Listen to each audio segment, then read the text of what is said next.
Not many people know much about a country in the northwest of the African continent. Its name is Mauritania. With a vast area of 1 million square kilometers, it's the 29th largest country in the world. Despite its immense size, over 90% of the country consists entirely of arid deserts.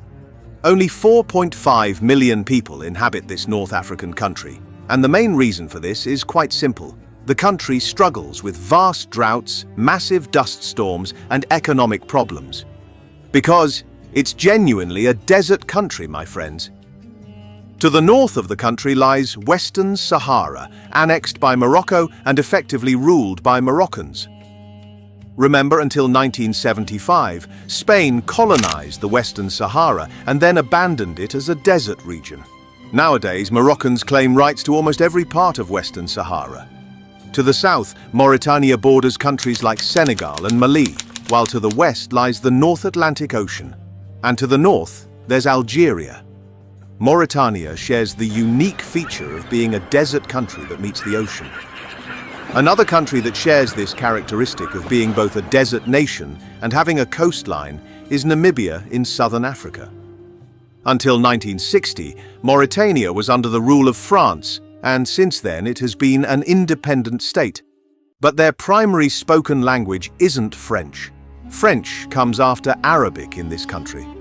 The people of Mauritania are followers of Islam, and Arabic is the official language spoken here. Of course, this society isn't Arabic by origin. The peoples of North Africa come from Berber origins, especially those living a Bedouin life in the desert who speak their ancestral language, Berber. The name of the country comes from the Berber Kingdom of Mauritania. Due to the land being extremely barren and dry for agriculture, people mainly engage in animal husbandry and frequently consume meat in their meals. Besides beef, people also benefit from dates and peanuts. Another source of livelihood is, of course, fishing. Every coastal country in African nations sees fishing as a source of livelihood and strives to make a living from it, even to survive. Their most famous dish is the couscous dish. You'll probably see this dish in Algeria and Morocco as well, because they also consume similar dishes. It's a meal that replaces rice in Berber societies, usually accompanied by large pieces of meat. So discovering significant cultural differences from Mauritania can be pretty challenging if you go to Algeria or Morocco. Unfortunately, living a long life is very difficult in these lands, where the average life expectancy is only 46.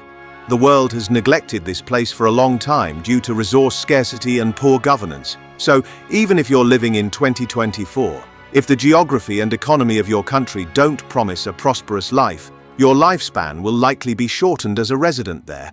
Moreover, the government hardly receives any tourists.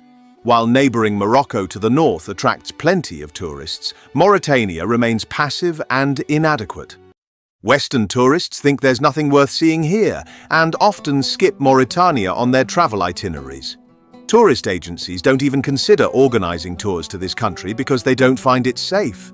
However, if you still decide to go to Mauritania, you'll notice that the population consists mainly of young people. The average age of 40% of the country is below 20. Since they've embraced Arab culture, they've adopted many customs from Arabs. For example, they eat with their right hands and don't use their left hands. As a strictly Sunni Muslim country, women never wear clothes that expose their legs and arms.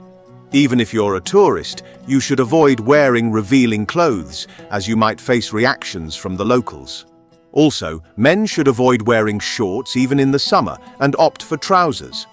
Furthermore, refrain from physical contact such as shaking hands with Mauritanian women, as this is not considered appropriate in their culture. From a health perspective, a person going to Mauritania should avoid drinking tap water on the streets or in homes. The tap water in the country contains various contaminants and harmful components that can make you seriously ill. If eateries in Mauritania offer you Arab tea after meals, you should know that these offerings won't be free. The food and drinks provided to you in the country come with an expectation of financial gain. Of course, some may also offer you tea for free. The average Mauritanian drinks tea about 3 times a day. Similar teas are also consumed in places like Morocco and Algeria. It has a stimulating effect and is stronger than espresso in this regard. The capital Nouakchott is a port city located west of Mauritania. With its coastline on the Atlantic Ocean, this city is the most populous and bustling in Mauritania due to fishing. Looking down at the capital Nouakchott from above, we can say that it seems pretty modern compared to a desert state. The buildings that make up the city are generally low-rise structures and do not have the high steel buildings of contemporary life. There is almost no old history to the city. It has always been a desert region from the past to the present, and even ancient people preferred not to settle in these dry, treeless, waterless lands. For example, it is said that the first settlements in the country occurred through the Berber tribes who arrived in the 500s AD. After the spread of the Islamic religion in the following years, Mauritania was subjected to Arab conquests, and Arabs ruled this Berber community for hundreds of years. In the small towns scattered around the capital, it's almost impossible to find paved roads. The transit routes consist of dirt roads. When a car passes, the dust mixes together. Since not every family has access to a vehicle, you'll see more people riding donkey carts in settlements than those using motor vehicles. On the Mauritanian currency, there are symbols reminiscent of the country. For example, due to fishing, there's a ship on the back of the 1000 Mauritanian currency. While on other banknotes, there's a camel due to the desert climate. And due to their religious beliefs, they have the Quran on their currency. In this sense, although the country is not secular, it is governed by a presidential system within the framework of Islamic rules. So as of today, $1 is equivalent to 40 Mauritanian ouguiyas. Actually, from this perspective, their currency isn't too undervalued. In fact, in much more developed Balkan countries, the local currencies can have lower values against the dollar. The country's flag is quite similar to the flag of the Maldives. Remember, that's also a country where 100% of the population is Muslim. The Mauritanian flag, like the Maldives, has a red and green background. The green color likely evokes Islam. In front of the flag, there's a yellow crescent and star. Nowadays, Mauritanians have given themselves the nickname Lords of the Deserts. In fact, the world's longest trains pass through these lands. Mauritania exports iron, copper, and fish to various parts of the world via trains. The iron products you use today may have been extracted from Mauritanian mines. For example, iron extracted from the country's northern interior mines is sent to Mauritania's port cities via desert trains. Then, the minerals loaded onto ships are sent to various countries around the world. Some tourists even ride these mining trains illegally to experience adventure. Those who want to escape from the country's inland areas to the port cities also embark on different adventures by illegally boarding these trains. There are also some positive developments for this North African country stuck in time. Last year, gas reserves were discovered in Mauritania, and exports are expected to begin in a few years. According to the renowned gas company BP, Mauritania's estimated gas reserves are currently 1,400 billion cubic meters, and they foresee that this gas will be extracted by 2025. In the country, a fascinating culture is being preserved. Mauritania has a market for divorced women. Women who have separated from their husbands for any reason come to these markets to find new partners for themselves. Since the divorce rate among women is very high in the country and internet-based dating apps are not available, those who want to meet and marry someone come to these markets to find a spouse. What's strange is that Mauritanian single men are more inclined to marry divorced women rather than young single girls. Because in these lands, women are somewhat seen as tools. They believe that divorced women will manage household chores better than young and inexperienced women and will take better care of their husbands.